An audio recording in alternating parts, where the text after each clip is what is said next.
Hello everyone, welcome to Nepali Naga kitchen. आज चाहिँ मैले यो रुखको कटरलाई एउटा लिएँ अनि हातमा तेल यसरी लगाएँ अनि काट्नुको लागि रेडी भएँ है।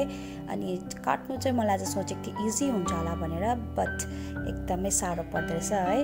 अनि तर पनि अब काट्नु त पर्यो, लिएर आएको छु। अनि हातमा ग्लोभ्स लगाएँ किनभने एकदम स्टिकी भयो। अनि यो ग्लोभ्स लगाएर काट्छु भनेर चाहिँ यसरी काट्नुको लागि स्टार्ट गरेको थिएँ। अनि मेरो ग्लोभ्स पनि सबै बिग्रेर गयो, तर पनि फाइनली फिनिस। अनि यसरी बिचमा मैले काटेँ अनि भित्र के एउटा रहेछ त्यो चाहिँ सबै निकालेर साइडमा राखिदिएँ। अनि यसलाई चाहिँ मैले स्मल पिस गरिकन एउटा डेक्सीमा हालिदिएँ यसरी।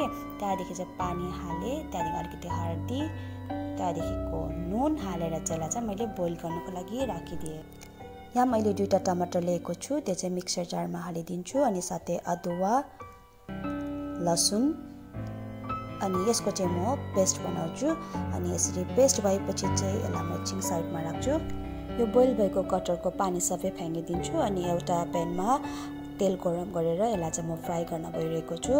तपाईँले चाहिँ यसलाई डिप फ्राई पनि गर्न सक्नुहुन्छ, तर मैले चाहिँ हल्का फ्राई गरेको छु।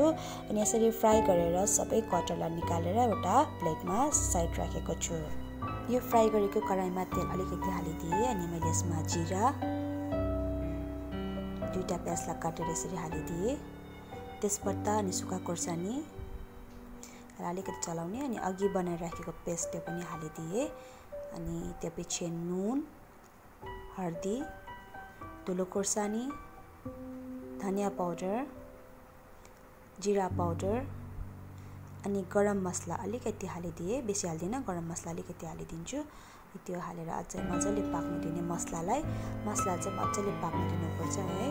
अनि अलिक चलाउँदै पकाउँदै गर्छु। अनि त्यो फ्राई गरेको कटरलाई हालेर यसरी मजाले चलाएर राखिदिने। अनि यसमा चाहिँ म अलिकति पानी हालिदिन्छु। अनि पानी हालिसकेपछि यसरी पाक्नु लागि छोडिदिन्छु। अनि यसरी मेरो कटर चाहिँ रेडी भयो पाकेर। अनि तपाईँले पनि यसरी घरमा बनाएर ट्राई गर्नुहोस् होला। होप तपाईँलाई मेरो रेसिपी मन पर्यो भनेर।